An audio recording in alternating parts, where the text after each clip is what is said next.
Hey, what's up, everybody, and welcome to another episode of It Came from the 80s, hosted by the Nerf Herders. It's a gathering of old friends who try to stay cool in the 21st century while reliving our childhood dreams. I'm your host, Carter, and joining us as always on the podcast is Ray, the critic after the credits. And rounding out our trio is Jason, the token millennial, resident nerd, and that jackass that won't shut up. So, guys, what's on the agenda this week? Yeah, we're getting off to a good start. Yeah, I know. I saw the announcement for it. I watched the trailer. It looked pretty intense. Okay, yeah. It's one of the few shows that Marvel still hasn't killed on the Netflix streaming service. So, love to see where they go with it. It's Jigsaw is gonna be the primary villain. We can all kind of figure that after watching season 1. So we'll be interested to see where it goes. They didn't really show us a whole lot. Just a lot of back and forth talk, but. If anything, I think the guy Shane, what's his name? The guy they got playing the Punisher. I think he's awesome. I think they couldn't have cast a better person for that show. I'm excited to see where they go with it. Hopefully, season 2 delivers. Then maybe we get a season 3. Hey, Bill, how are you, man? Got some people joining us, so this is a first for us. Yeah. So I never saw Punisher season 1, and I started to watch it, and I don't know, it was kind of slow for me to go on out. So who is Jigsaw? Can you walk me through that a little bit? Jigsaw is a character. Punisher's a superhero that doesn't really fight a lot of supernatural folks. He's mostly goes after the mob. Yeah.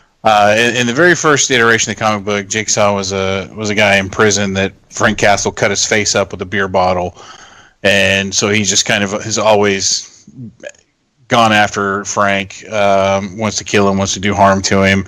So in the TV show, season 1 of the Netflix show is they basically made Jigsaw his old army buddy who was running this private security firm that hired him, but was kind of hiring him, but still kind of working with the mob and betrayed Frank at the end. And so Frank cut his face up. I forgot how. I'd have to go back and rewatch it, but.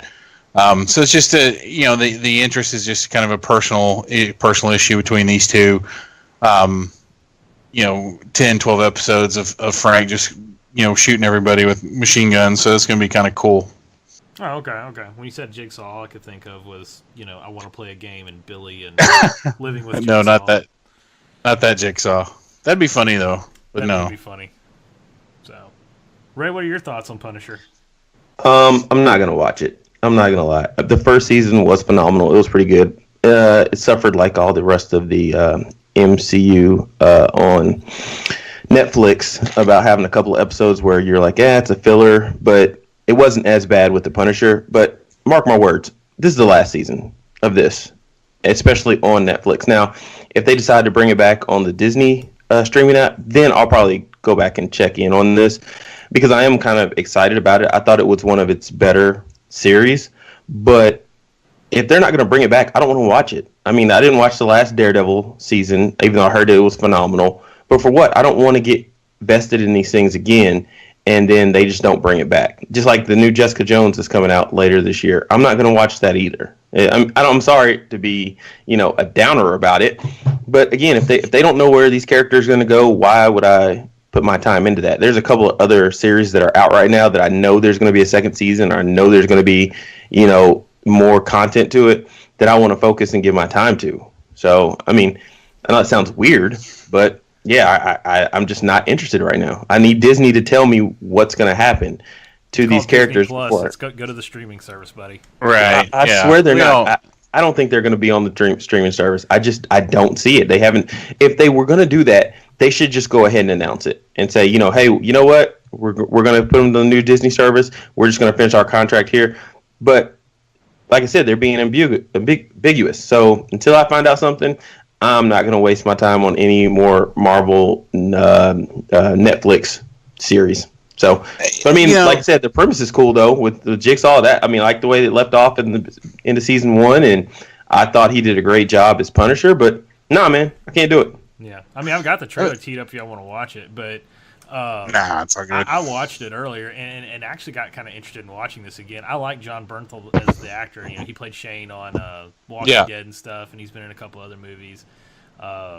I think he plays the Punisher really well. It was just a slower season show for me to start watching. I'll probably pick it up here just because. I kind of disagree with the whole stance of, well, if they're going to kill it, why continue to watch it? There's been a lot of great shows that you find out were killed, and I still went back and watched them. Jericho was one of my favorite shows when it was on the air. The whole post-apocalyptic government, falls apart and separate, New World Order type stuff. And I love season 1. Watched season 2. I hated season 2 just because they sped through. It's like they speed read the entire script and the show into 6 episodes or whatever. But I still think you should give it a shot, man. I gotta agree with Ray on his point about not vesting time in the show if there's not going to be another season. I think we've all been burned by shows in the past. Punisher's just one of those characters for me, one of the Marvel characters that I've always kind of been a fan of. I wore a Punisher t-shirt under my football pads when I was in high school. Punisher was just one of these just kind of awesome dudes. I had a poster on my wall of the Punisher. So it means something to me. I'm going to watch it, even though this may be the last season. But I see your point, Ray. Yeah, again, there's too many other really good shows that I could be watching, like I said, and there's a couple that maybe we'll talk about in the future that I think are great, but I just don't want to get invested in it. But since we're talking about Shane, because that's what I'm going to call him, because that's the only thing I know him as. Yeah. The best movie that he is in, and I think it's an underrated movie, is The Accountant. The Accountant is amazing. I love that movie. And with Ben Affleck, right? Yes, it is. No, he was in that. I like that. Yeah, it's a great movie. Have you seen it? Have you guys both seen it? Yeah, I've seen it. I didn't realize he was. Yeah, he's the antagonist at the end of the movie. That's right. I remember that. So yeah, so I don't want to. I don't want to give it away in case people haven't seen it, because I want people to go watch it because I think it's really worth it. And Affleck's character in the movie, he has he's got autism, or he's like on that spectrum, right, where he's super smart and analytical, and it was his dad in like the military or something, or was his dad in a spoiler alert, but it was his dad like an assassin or something. I couldn't remember. Yeah, his dad was in the military. Okay. He had everybody in the family on a certain wavelength or whatever, and then like I said, some other things happened that I don't want to talk about. We may talk about it if we ever discuss that movie, but yeah, like I said, I just thought it was an interesting premise. I thought it was really well written, and I thought Shane did a great job as the antagonist. Yeah, no, he did. He's a talented actor. I like him. So, okay, well, this is an interesting segue, but I'm going to jump straight into Aquaman. We are supposed to have an Aquaman conversation after we saw the movie. It never happened. And I want to bring it up.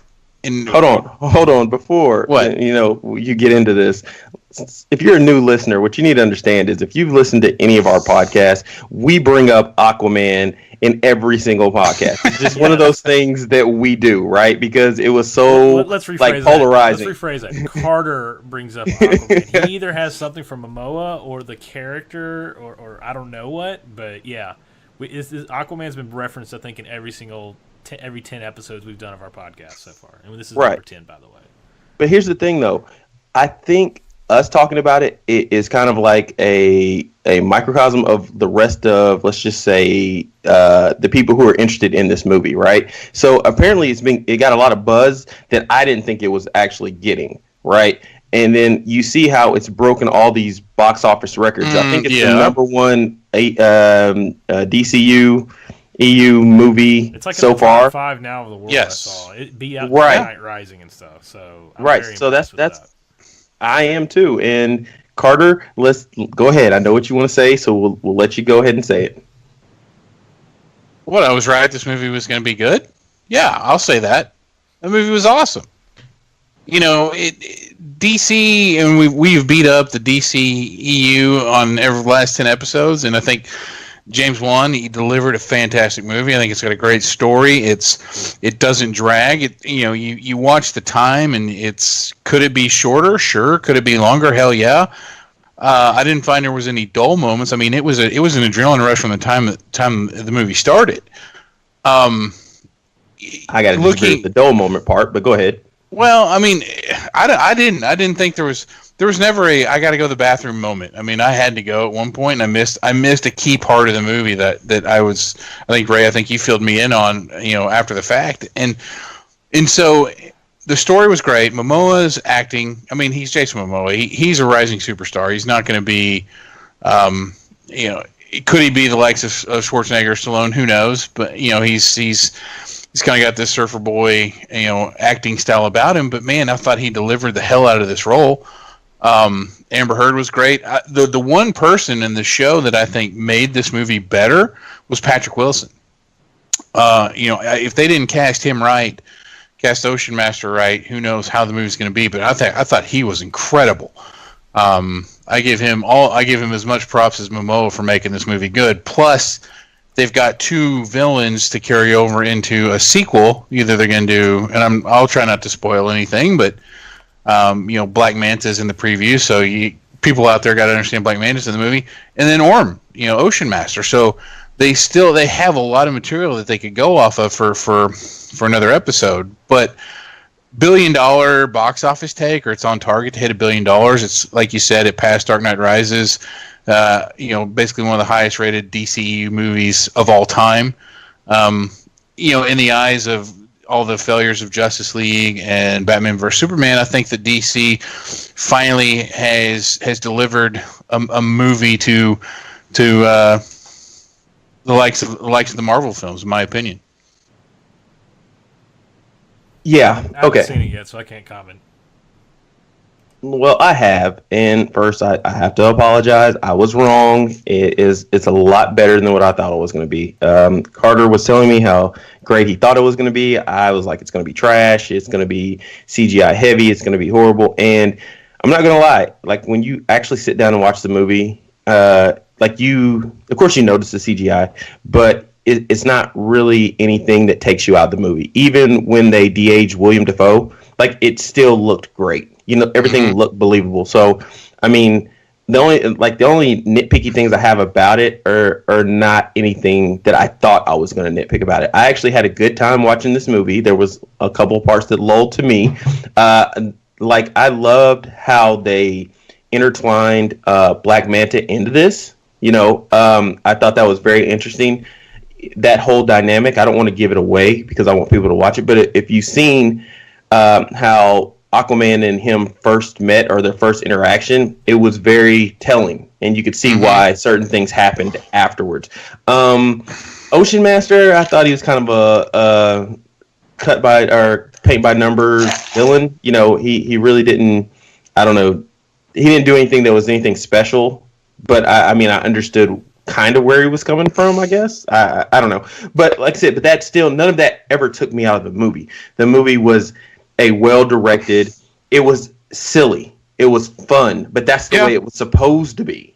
You know what I mean? Which made it a whole lot better. It didn't take itself seriously. Jason Momoa, what this movie had to thank, or who it has to thank, or what show it has to thank, is Game of Thrones. Because that's when he came out. That he was made a star after that. And then when people actually saw that he can act without, having a made up language behind him, I mean, he's amazing. You know what I'm saying?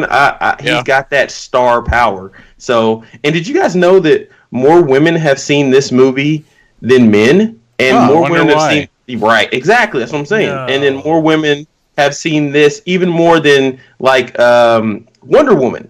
That they were talking about. More women have seen this movie than any other DCU movie that was made, and they think that helped. But like I said, Game of Thrones, that helps him. He's a great actor. He had fun. This movie was just fun, and I think sometimes that's what you need in the DEC, in their universe. You need that. You need that fun. You need that excitement. I mean, some of it needs to be dark, and I think it needs to be darker than Marvel, but you still need that fun side. And I think that Shazam is going to be amazing, and thanks to this movie, it's going to have more of a buzz.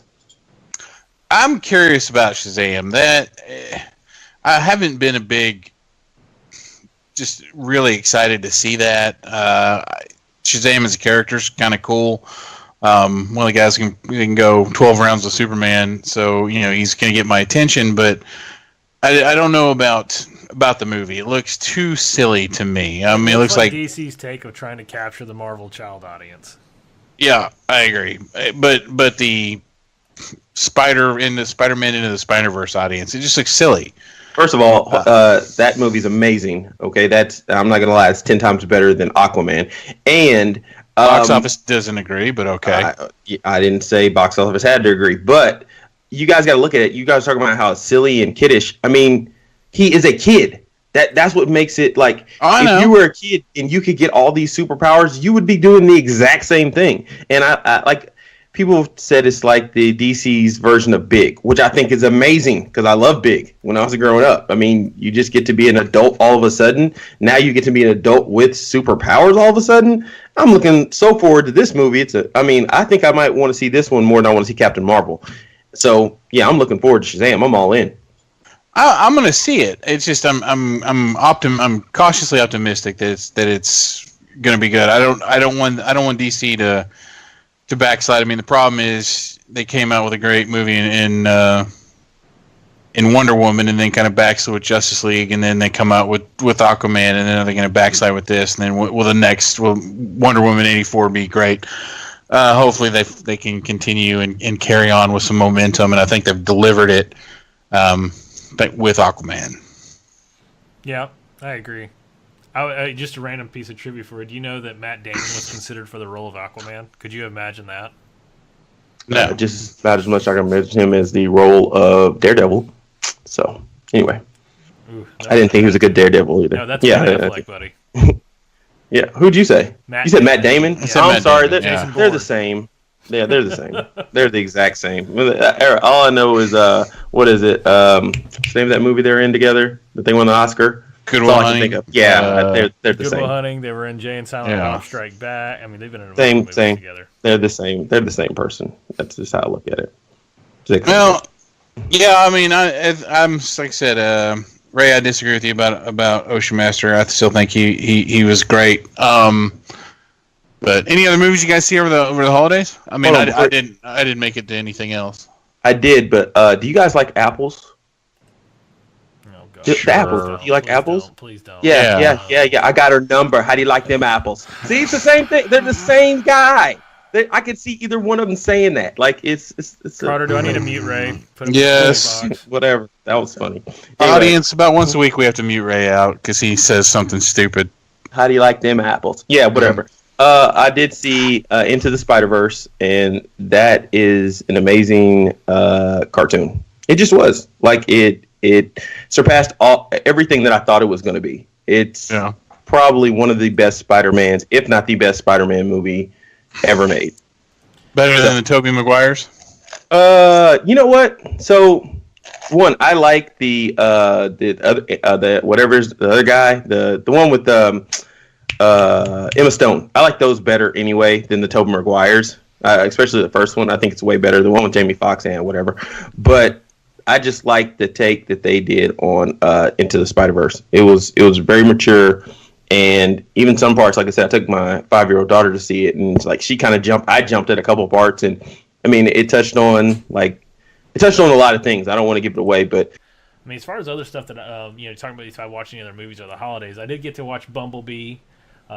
Ralph Breaks the Internet. I watched Hunter Killer and the new Halloween movie. So, a little bit of a peanut butter spread of stuff there. I actually enjoyed Bumblebee. I wish they would have done more of Cybertron and the Transformers, and let's get away from the stories of them on Earth. Like, I want to see like all the Transformers like they look like in the 80s, like they did. I want to see Unicron. I want to see that battle. I want to see the Transformers fighting. I don't need to see a bunch of Shia LaBeouf acting and crazy slapstick comedy stuff when I watch a Transformers movie. But I thought it was really good. I thought it did justice to the original like OG Transformers. I liked Ralph Breaks the Internet. Hunter Killer. That was a good movie. Yeah, I've been playing Ghost Recon Wildlands a bunch, so I really dug Hunter Killer with Gerard Butler. Because it has that, they sneak in behind enemy lines and they got to get exfilled and there's nukes involved and explosions and bullets, so I like that. Halloween sucked. So, it's a Halloween movie. You didn't go see, what's this, the Mortal Engines? No, I haven't had a chance to see it yet. What about Holmes and Watson? No, I haven't seen that yet. After heard that hearing was the box horrible. office flop, I kind of was come discouraged on. from going and seeing Mortal Engines. Yeah, I did hear Holmes and Watson was an awful movie. Well, it's got Will Ferrell and John C. Reilly. How good could it be? I was going to say, is it Step Brothers just set with Sherlock Holmes and Watson? Yeah. Are we best friends now? I think we are. Yeah. So. Yeah, I didn't get to go see much. Had a busy holiday. Took a little vacation. Didn't get to see much, but I would like to go see Spider-Man Into the Spider-Verse. So check it out at some point. Cool. Yeah, you guys definitely need to. Like I said, again, I know you said box office doesn't say that, and I agree. Like I said, a lot of people probably didn't go because they thought it was going to be more childish. But I mean, it hit on a lot of cool subjects, and I can't wait for you guys to see it. Tell me what you think about it.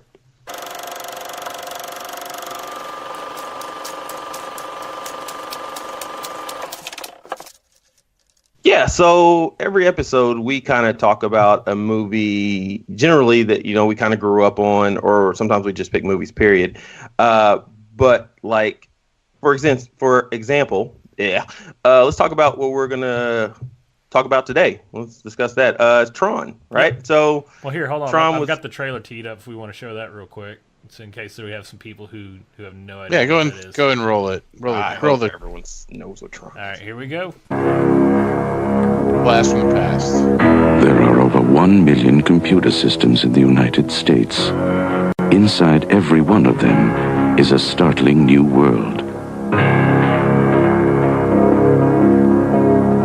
When Kevin Flynn, a computer genius, unlocks the dimension beneath the screen, he becomes a prisoner in a world of his own making. The world of Tron.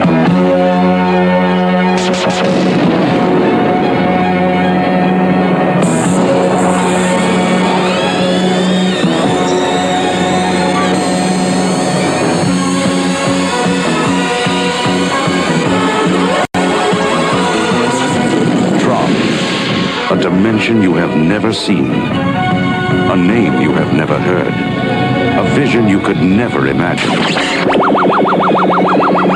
A world of heroes and villains, where energy lives and breathes.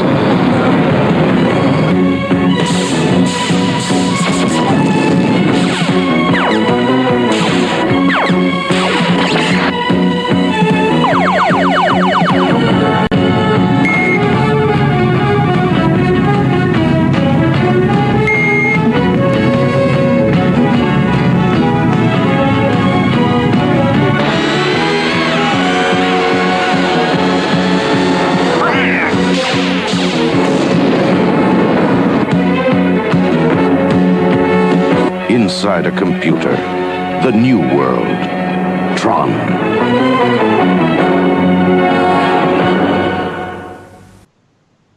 All right, well, that's that awesome trailer of Tron. Oh, that movie was so good. I love that movie. Good. It's just such a good movie. Yeah, I watched it again today, and I'll tell you this. It's good. I enjoy it because I'm a huge computer nerd. But I will say this. It is boring to watch, and it didn't age in a lot of ways very well, I think. But wait a second. Ray. So you're telling me that a guy is sitting around, he's a computer programmer. You know what? I think my boss is stealing my stuff. You know what I'm going to do? I'm going to go in the computer, and I'm going to find out. Wait a second. There's a civilization where a guy named Tron, who is amazing at everything he does, ride bikes and discs in his back, I'm going to join up with him, and I'm going to help him with all the other little small programs, fight over the computer and win the day over my boss. The Master Control Program, absolutely. Yep. What if someone just would have pushed Control Alt Delete on him while he was in there? Like, what would have happened then? Or like turned off the computer? Yeah, his boss would have been like, "Hey, somebody just empties recycle bin." Right? Yeah, like, where's Flynn? Oh, he's not here, and he left his computer on again. Turn that off. Then he just stuck. I mean, come on. So I really enjoy the movie from a nostalgia standpoint. I've actually got to play the Tron arcade game before. It's really, really fun.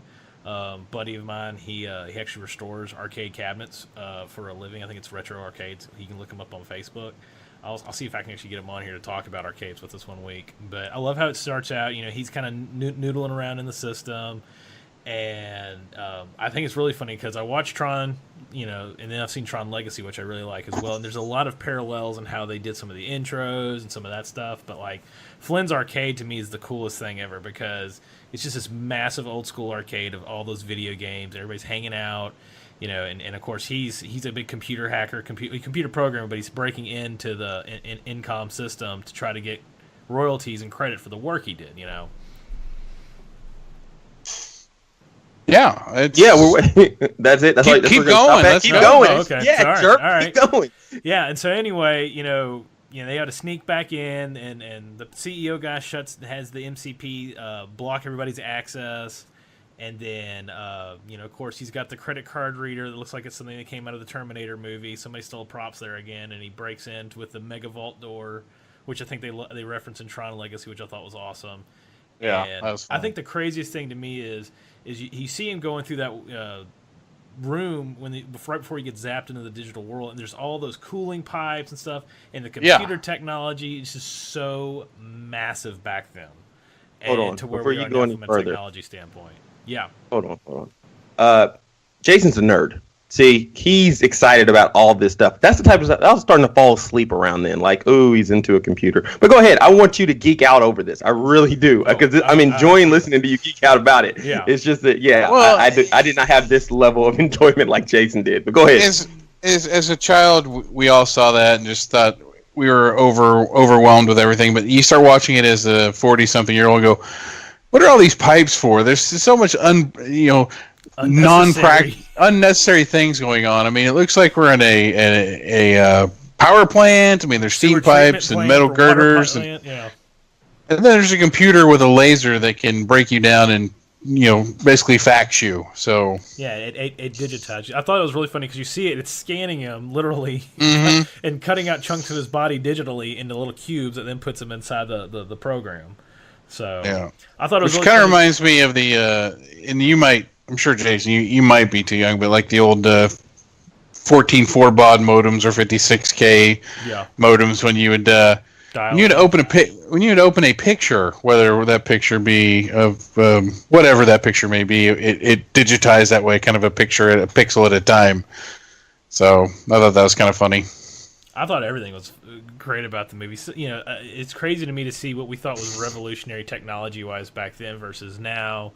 But I do think it's kind of interesting. You think about it. Some of the stuff, if you look at things like VR and AR, so virtual reality and augmented reality, that we use today, and how it kind of parallels what they're doing. They're in a digital world there, and it's like we're instead of going into the digital world, we're bringing the digital world into the real world in a lot of ways with augmented reality. So you think like Pokemon Go, and you're catching the things digitally, or the goggles you can put on through HoloLens or whatever else, and play games and interact and manipulate with things. I think it's kind of cool because too, in a way, we are living in that Tron world in some ways. How we're all connected and whatnot. So I really like the movie from a nerdy standpoint.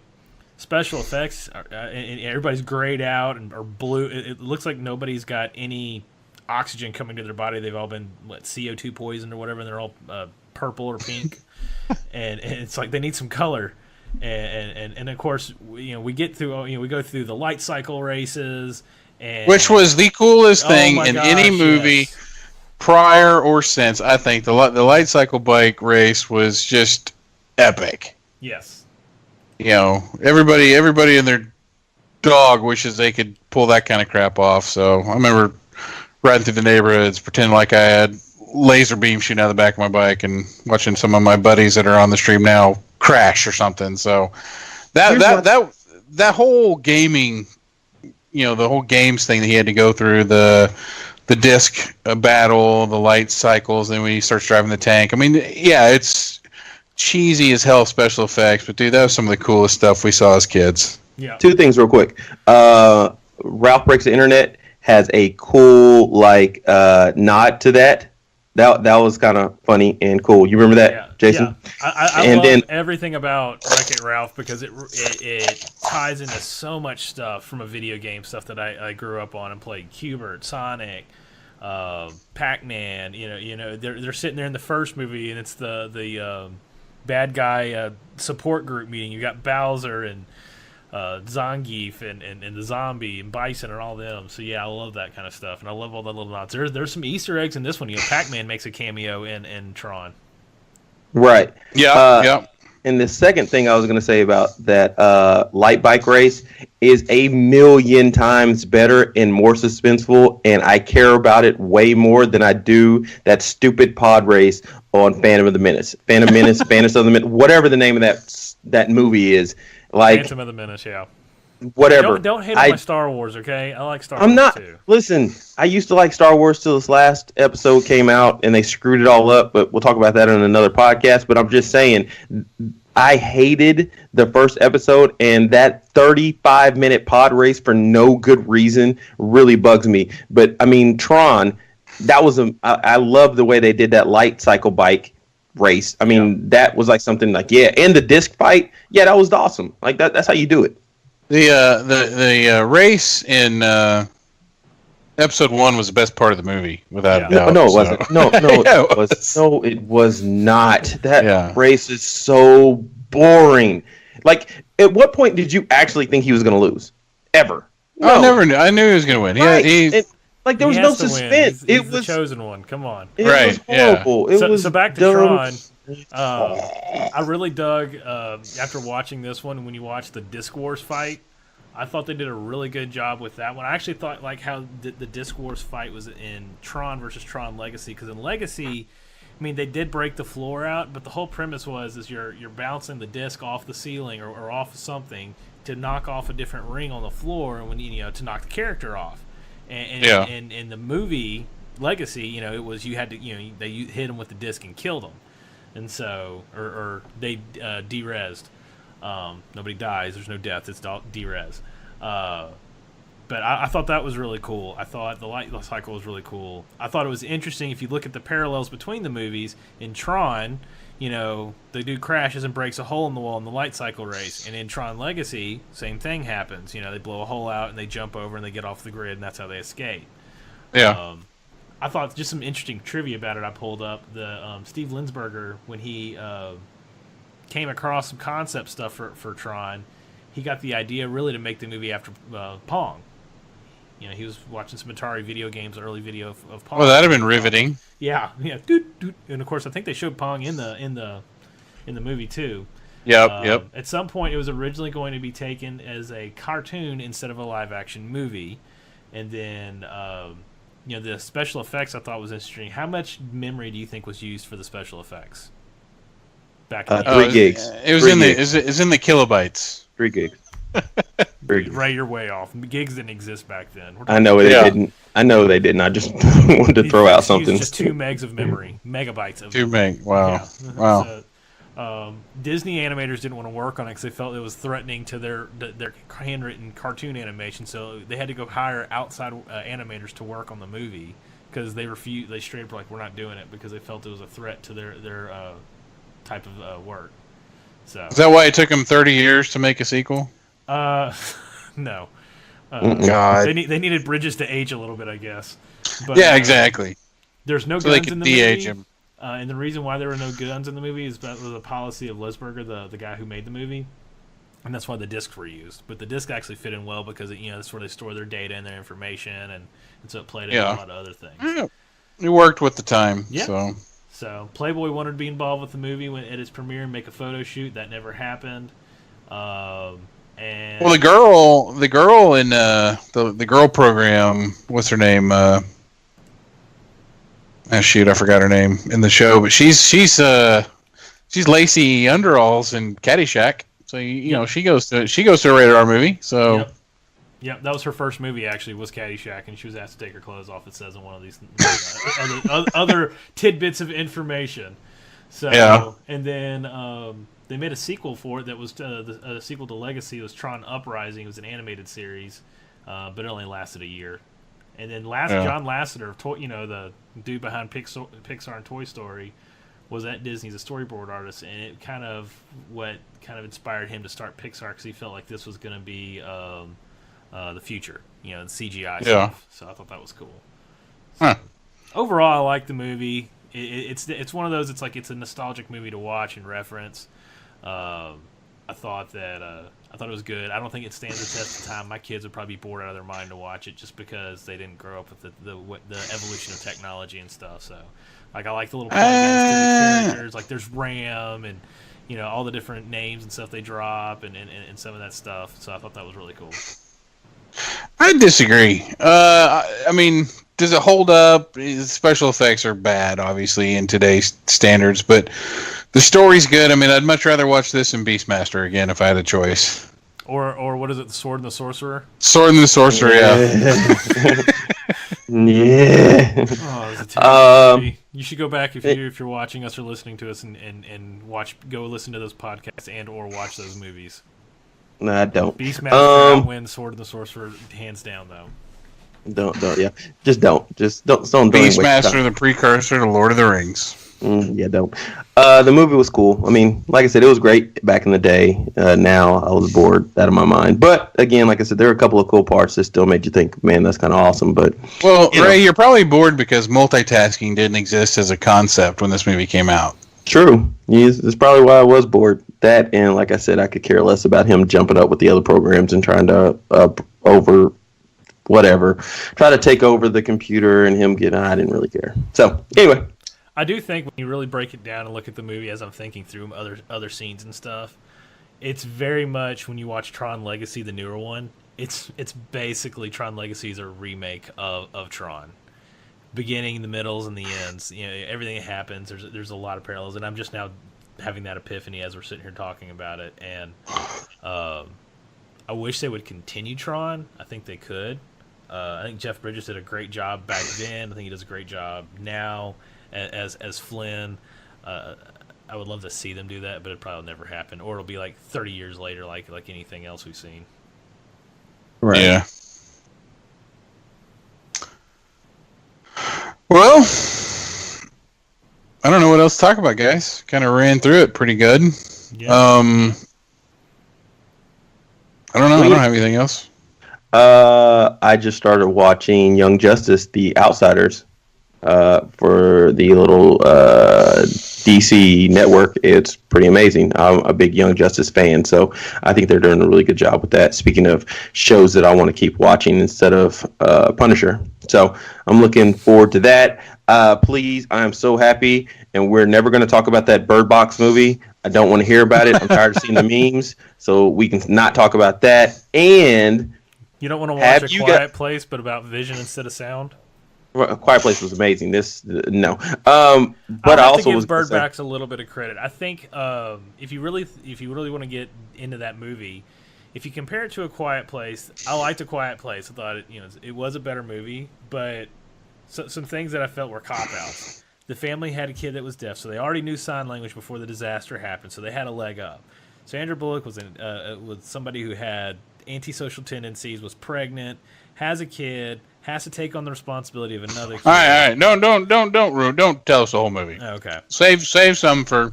No, don't. I want to watch it. I haven't seen it yet. Yeah, just stop with the. Don't spoil the whole movie. All right, I won't spoil it. But I'll just say this: that I think that when you look at the challenges and struggles that she has to go through, I think it's more realistic to like the everyday person having to be hit with something like some kind of paranormal phenomenal disaster, if you will, than in A Quiet Place. But I do like Quiet Place better. Also a fan of John Krasinski more, so that helps. All right. One thing I think we need to watch, at least us, and I mean if our audience wants to participate, Black Mirror Bandersnatch. Yes. That's what I was going to say. Dude, it's like a choose your own adventure story on Netflix that has you do things and it has reactions from what you hit. I got about halfway through it, and I mean it's really cool. See, that's I haven't tried it yet either. Jason, before the next podcast, let's me and you do that. Carter, you finish it. Yeah, and let's talk about that. Because I watched the Black Mirror series at all. No, understand it. I haven't watched Black Mirror yet. Everybody tells me to watch it, and I haven't yet. No, yeah. Have y'all? It's just a standalone movie. Shifting a little bit. Have y'all watched Titans yet? Have y'all gotten caught up on DC Titans? No, I'm still. I think I'm on episode 8. I'm not gonna lie, it fizzled out for me. I didn't even watch the last episode. So So I've got a couple episodes to watch still. Supposedly, I saw a thing that says that Batman actually does show up in it. So if it does, I'm probably going to protest watching it ever again. Well, I mean, I'm tired of Batman being in every DC movie or show right now. I think I like Batman, but let's find another hero character to hang our towel on. Now, I don't know about our listeners, but I know me and Carter rarely care about spoilers. Jason, I don't know if you care about spoilers. I don't. So you don't? Okay, so listeners, earmuffs or just kind of fast forward through this. If you're listening live, I don't know, put your earphones down for about 20 seconds because I'm about to say something real quick, and then you can jump back on in 3, 2, 1.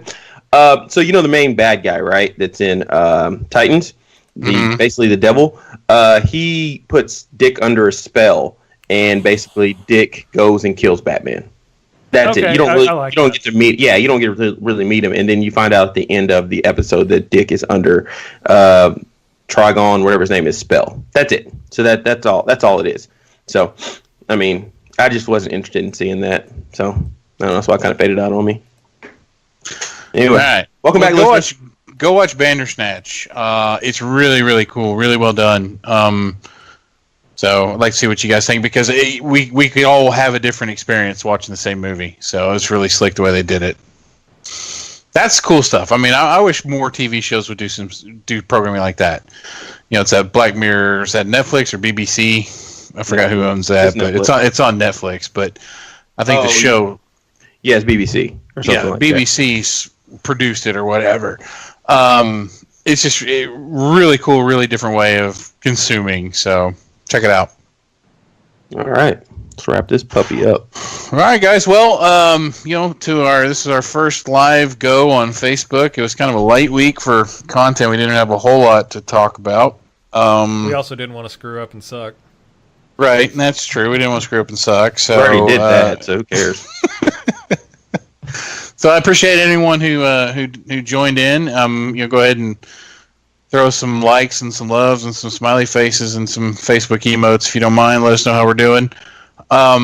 We're just kind of getting started here. It's something we've kind of talked about doing. I mean, it's something, kind of a passion that each of us have and just kind of like to enjoy sitting around and talking it up. So if you guys have any comments or suggestions or any subjects you'd like us to talk about on a future episode, feel free to shoot us, hit us up on Facebook. You can leave a comment.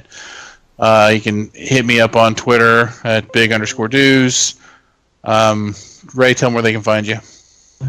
It's pretty interesting because got a little bit of an announcement. You could actually find me at Subway right down the street because they've got this new cheesy bread sandwich that is amazing.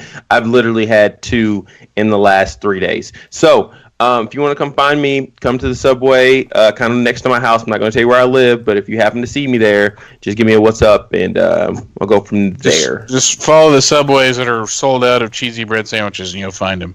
Yeah, there you can find me. But then when you can really look for me in other places, I'll let you guys know whenever you can find me. Critic after the credit. Critic after the credits. I just said critic after credits. All right. Critics after credits. Critics. Critics after credits. Jason, where can I find you? On Twitter. I'll throw it up on the post here so everybody can see it. But yeah, you can just hit me up on Twitter if you want under No Says I. It's also my gamer tag. I'm playing a lot of Ghost Recon Wildlands, so if you want to go shoot Colombian or Bolivian drug cartel guys with me, feel free to join me. Occasionally I play Destiny even though I'm taking a break. But yeah. I wouldn't join him because he'll bail out of the helicopter and let you crash and die. No, I didn't do that to you. I just jumped in the passenger seat and let us fall about 1,400 meters and then got back in and scared you. Because you're the idiot that didn't have a parachute. You don't get in a plane with me without a parachute. Carter, Stupid how can they get in touch with you? Find me on Twitter, big_dues, or find us here on Facebook. So leave a message here on our Facebook site. It came from the 80s.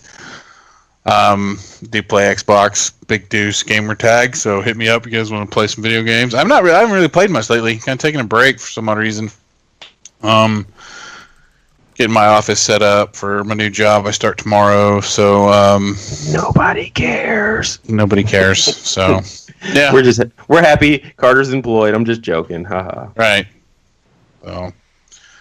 All right, guys. I think that does it. Once again, we appreciate everyone who stopped in and watched us. We would appreciate feedback. Let us know how we're doing, and we will see you guys next week.